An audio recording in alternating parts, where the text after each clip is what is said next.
Hey everybody, welcome back to the shop. Today we're going to be talking about researching a body of water before an upcoming tournament.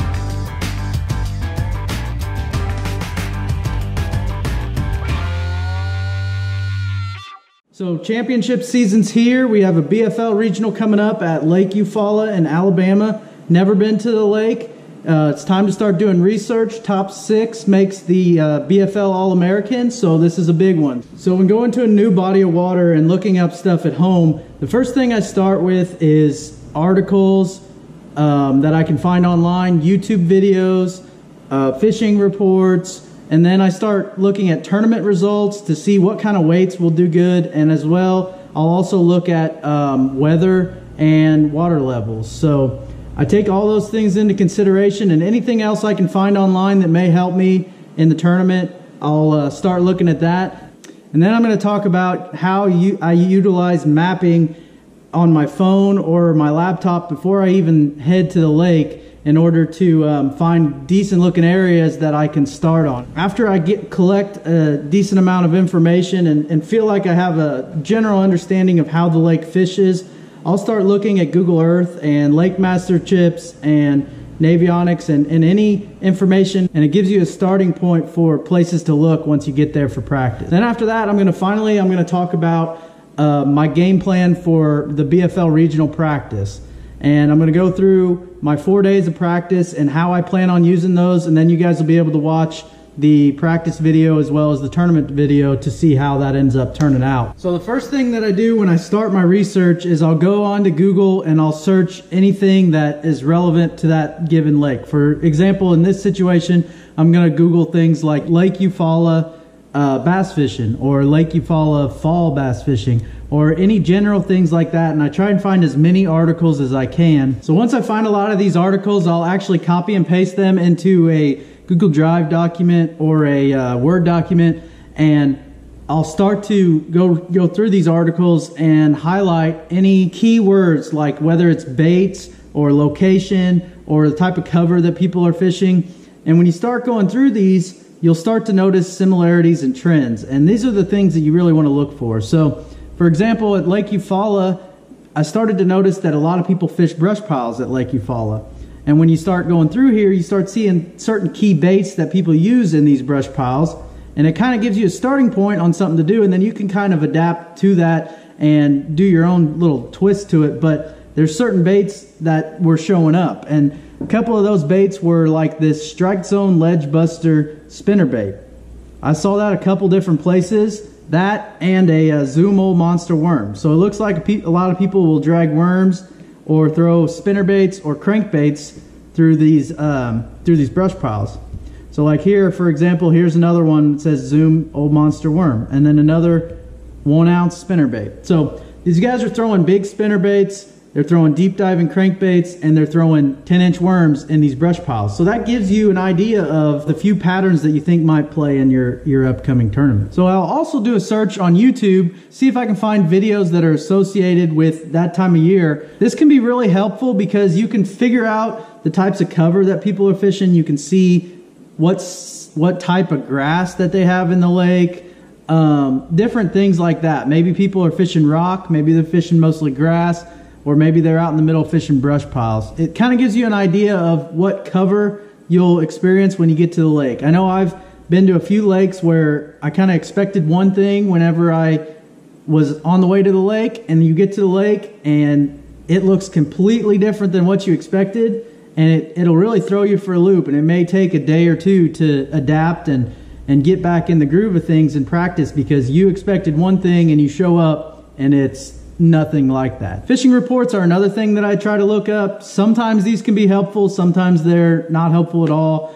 A lot of times you'll find just DNR fishing reports that are just general, that'll say the bass are near deep water, and it doesn't really help you.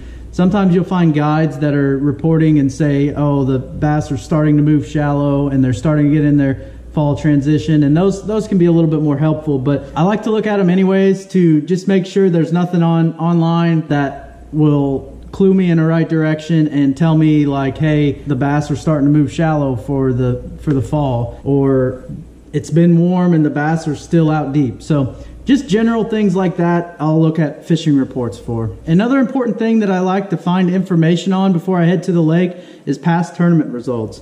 And sometimes this can be hard to find tournament results that are in like the fall when we're going. Being that it's a fall tournament, I think a lot of the weights might be a little lower. They might start feeding big time and it might be crazy, but I think the weights will be a little lower because these fish will be in like a fall transition and they're going to be kind of spread out. So some will be deep, some will be shallow, and it'll kind of make them spread out and a little harder to catch. This may make the weights a little lower, so I have to keep that in mind whenever I'm going into this tournament. Assuming a weight that you think will do good really helps out during practice because you can kind of see what caliber fish you're around and see if that's actually going to do you any good in the tournament. In this case, I think, and I may be completely wrong, but I think 15 pounds a day will probably get you into the top 6 and qualify for the All-American. So that's the goal I'm shooting for. I may get down there and it may be amazing fishing and I may up my bar a little bit. Knowing these weights really helps because it'll help you in practice judge the caliber of fish you're around and whether you need to spend more time there or whether you need to leave. For example, if you're on the Ohio River and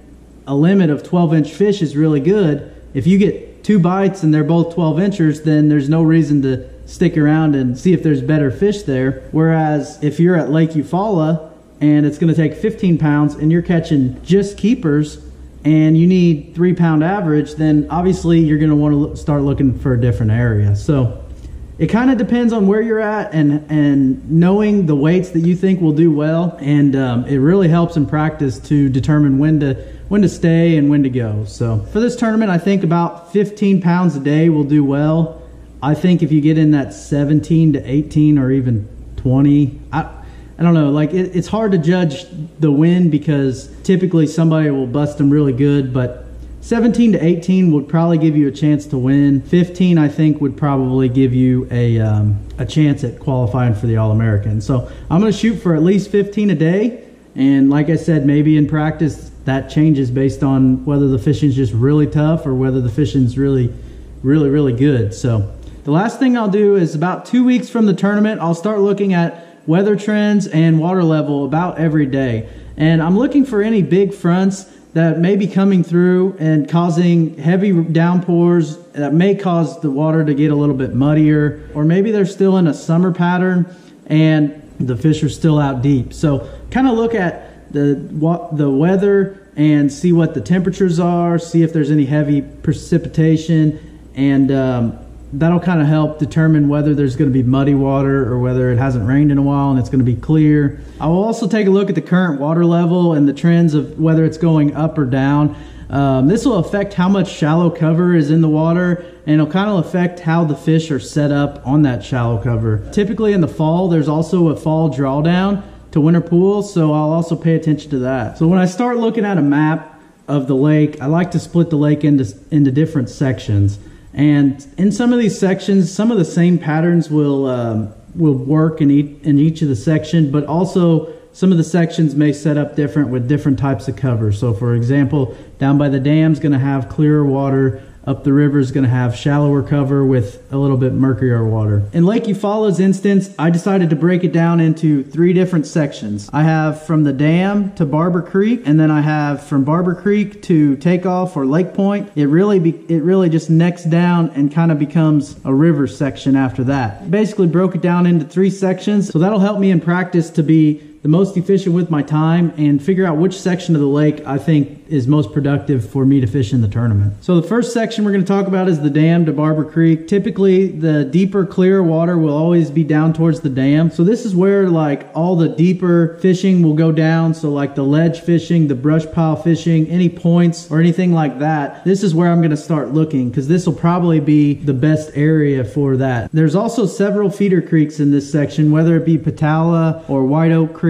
or Barber Creek. There's several creeks that, being in the fall, we can run into those creeks, we can fish shallow, we can see if the fish are shallow. So in practice, I'm able to bounce around between deep and shallow and kind of figure that out. So if I get on a brush pile bite in practice, I'm probably going to spend a lot of time idling with my side imaging to find more brush piles. For example, if I find fish in brush piles in like 10 feet rather than the deeper brush piles like 18 feet, then I know that I can idle around and find more brush piles in that 10-foot zone. It can help me be more efficient in the tournament where I can just run all those 10-foot brush piles, because typically if they're in a certain depth zone, they'll be like that throughout that section of the lake. Another thing I noticed when looking at a contour map is a lot of these creeks coming into the main lake have a lot of points and a lot of channel swings at the mouth of the creek and then all the way back into the creek. A lot of these areas may be really good, and especially if there's brush on them or something, these fish, as they're moving from the main lake ledges back into these creeks for the fall, they may stop on some of these spots, and it's kind of like a little stopping point or a transition area that they can use as they move back into these creeks. So basically what I'm going to try to do in practice is figure out how far along these fish are, how far back in the creeks they are. Maybe they're still out on the ledges, maybe they're all the way at the backs of the creeks. It kind of depends where the bait fish is, and that's kind of what practice is for. We're going to try and figure out what area of those creeks those fish are in. And also there's a lot of really good shallow looking cover around this area, which there is in the whole lake, but there's still a lot down towards the dam, and that gives us the option to bounce around from shallow to deep. So like in the fall like this, they may be some fish deep, there may be some fish shallow, kind of spread out like I was saying earlier. Having that option to bounce around rather than running all the way back up to the upriver section of the lake to fish shallow, it gives us more time to be more efficient and spend more time with our bait in the water and trying to catch fish. So now we're going to talk about the Barber Creek to Lake Point area. A lot of the fishing is going to be about the same as the Barber Creek to the dam area. I'm going to be looking for brush piles the same way, maybe some ledges, and I'm probably going to spend a lot of time in Lake Point area in practice, because Lake Point, there's a ton of tournaments that go out of there. There's a lot of release fish. The cover in there looks amazing on the map, and it's a big area. Like, you can run way up the creek and get up into like a ditch or river section type area, or you can fish the riprap bridges. There's a lot of options to fish, and it may be a good area for me to check out in practice, just because there's probably a lot of fish there. The next section is pretty self-explanatory. It's upriver. If you come out of Lake Point and take a left, it kind of turns into a river section. That's gonna mostly be your shallow fishing, maybe some current. If you get pretty far up there, it might be some current, but we're gonna spend a little bit of time in there at least one day and see if the shallow fish are maybe doing better than the brush pile fish. We'll kind of see and adapt based on fishing pressure and where the fish are located and things like that. So as far as my game plan, I got a couple of patterns in mind that I think might be good. Obviously the brush piles is a big pattern on the lake, so I'm going to spend a lot of time, at least a day, maybe a day and a half, 2 days, depending on how good it is, either looking for brush piles, figuring out which brush piles have the most fish on them, and things like that. Another pattern that I've noticed is there's a lot of docks on the lake, and I haven't really read a whole lot about docks, but there's a lot of docks on the lake. This could be a pattern that not a lot of people are fishing since they're so worried about the brush piles. So if I can find some, like a little stretch of docks or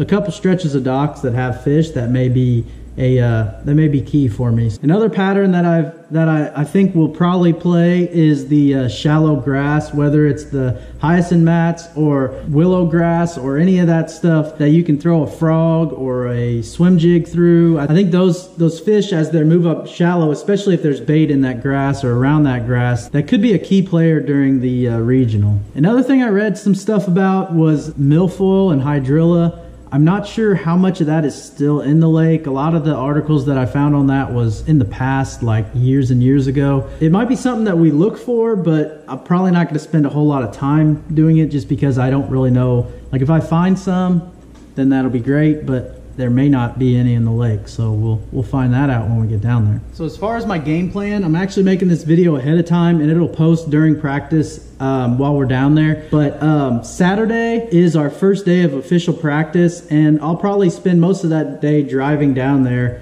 I'm gonna leave early in the morning on Saturday, and it's like a 9 or 10 hour drive. So I'll get down there. If I have enough time, I'll probably drive around the lake a little bit, maybe on the main lake section, just to kind of get a grasp of what the lake looks like. And then Sunday, the plan is to launch down by the dam and Barber Creek and really check out some of those brush pile areas, because I feel like that's probably how the tournament's going to be won. Check out a lot of those areas where like the channel swings in, points that come out, and where it drops off, and some of those areas where I think the fish will be stopping as they move back into the creeks. I'm probably going to spend some time in the morning fishing shallow and seeing if I can catch some fish that way, and then eventually work my way as the day goes on out to fishing a little deeper and finding as many brush piles as I possibly can. Day 2 of practice, I'm probably going to launch at Lake Point, fish some shallow cover around that area, maybe even go up the river a little bit and see if I can get on a frog bite or a or even like a swim jig bite or something like that I can catch some fish shallow, and then